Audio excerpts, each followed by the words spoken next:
سلطان خوبا میرا میر ورد گردش ہجوم آشکا چابک سوار یک طرف مسکین گدا یک طرف عجیب بہار آ رہی تھی جس وقت حضور کی سواری آ رہی تھی باغ عالم میں باد بہار چلی سرور انبیاء کی سواری چلی یہ سواری سوئے ذات باری چلی ابر رحمت اٹھا آج کی رات ہے جذب حسن طلب ہر قدم ساتھ ہے دائیں بائیں فرشتوں کی بارات ہے سر پہ نورانی سہرے کی کیا بات ہے شاہ دولہ بنا آج کی رات ہے گھات و گھات جس گھات میں بات ہو بات وہ بات جس بات میں بات ہو رات وہ رات جس رات میں بات ہو لطف ہو اس بات کا آج کی رات ہے کون جاتا ہے سلطان دنیا و دین کس طرف عرش پر ذات حق کے کری لینے آتے ہیں یہ کون روح لیا اولیاء کب ہے وصل خدا آج کی رات ہے عطر رحمت فرشتے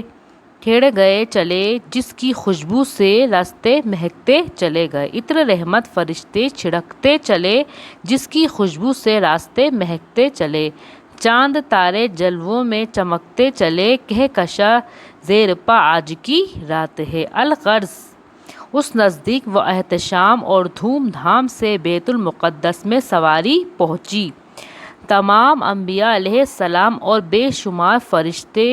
جو حضور کی پیشوائی کے منتظر تھے تحیت و سلام بجا لائے مسجد الاقصیٰ میں حضور نے شکرانے ادا کیا اور ان سب سے اقتداء کیا پھر وہاں سے آنے واحد میں 500 برس کی راہ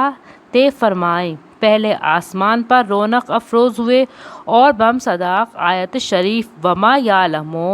جنود ربک الا ہوا بے شمار فرشتوں کو دیکھا کہ سر و قدم کھڑے ہوئے تسبیح و تہلیل میں مصروف ہیں حضور نے یہاں عبادت پسند فرمائی اور یہاں نماز میں قیام فرض ہوا اسی آسمان پر آدم علیہ السلام سے ملاقات ہوئی بعد تحت و سلام کے حضرت آدم علیہ السلام نے خوش ہو کر دعائیں دی اسی کے بعد بے انتہا عجائبات ملا خطبہ فرماتے ہوئے دوسرے آسمان پر تشریف لے گئے اور ایک جماعت فرشتوں کی دیکھی کہ رکوع میں جھکے ہوئے ہیں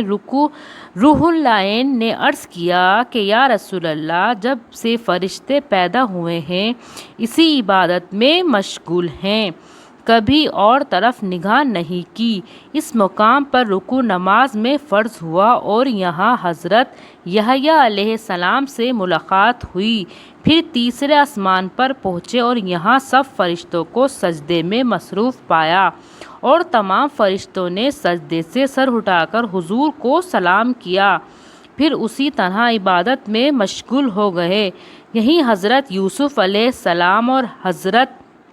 داؤد علیہ السلام اور حضرت سلیمان علیہ السلام سے ملاقات ہوئی انہوں نے کہا یا رسول اللہ آپ کو بھی شفاعت امت میں کوتاہی نہ فرمائیں پھر حضور نے اپنے پائے مبارک سے چوتھے آسمان کو شرف بخشا بہت سے فرشتوں کو دو زانو بیٹھے ہوئے تسبیح الہی میں مشغول دیکھا یہاں نماز قضا اخری فرض ہوا اور اسی آسمان پر حضرت عیسیٰ علیہ السلام سے مصافحہ ہوا اور حضرت موسیٰ علیہ السلام سے ملاقات ہوئی اور موسیٰ نے بے کمال مسرت آپ سے کہا کہ شکر ہے خدائے جلیل کا کہ جس نے آپ کا جمال با کمال مجھے دکھلایا اور آج آپ کو وہ رتبہ تقریب حاصل ہوا کہ نہ پہلے کسی کو ہوا نہ آئندہ ہو سکتا ہے اور نبیوں کو یہ مرتبہ ہی نہیں عرش اعظم پہ کوئی گیا ہی نہیں اور نبیوں کو یہ مرتبہ ہی نہیں عرش اعظم پہ کوئی گیا ہی نہیں ایسا رتبہ کسی کو ملا ہی نہیں جیسا رتبہ آج کی رات ہے ایسا رتبہ کسی کو ملا ہی نہیں جیسا رتبہ آج کی رات ہے یا رسول اللہ اس وقت رحمت الہی جوش پر ہے یا رسول اللہ، اس وقت رحمت الہی جوش پہ ہے، جو کچھ چاہو مانگ لو، اور امت پر جو عبادت فرض کی جائے اسی کی کوتاہی میں کوشش کیجیے۔ حضور نے وصیت کلمہ اللہ کے متوجہ ہو کر سنی اور یاد رکھی۔ اسی آسمان پر بیت المعمور کی سیر کے 2 رکعت نماز نفل ادا کی، اور جس طرح بیت المقدس میں انبیاء علیہم السلام کہ آپ نے امامت کی تھی، یہاں تمام فرشتوں نے آپ کے پیچھے نماز پڑھی۔ جب حضور نے یہ اہتمام ملاطفہ فرمایا تو دل میں آیا، کاش میری امت میں بھی مثل ہو اس کے ظاہر ہوتا ہو۔ چنانچہ عید المومنین یعنی جمعے کا دن عطا ہوا۔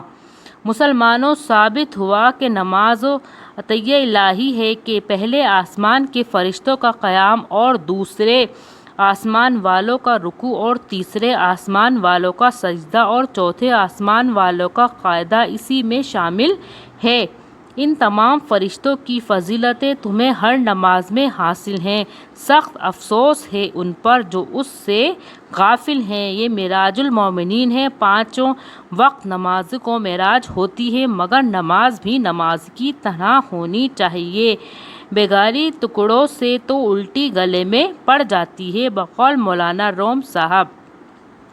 بر زباں تسبیح ودل دل کا خیر، اس چنے تسبیح کے دارود وسر، اور جو اس کا مزہ لے کر پڑھو گے تو وہ لطف حاصل ہوگا کہ پھر کبھی نہ بھولو گے۔ اس سے یہاں بھی بھلا ہوگا اور وہاں بھی بھلا، دنیا میں عافیت اور عزت، آخرت میں فرحت و جنت۔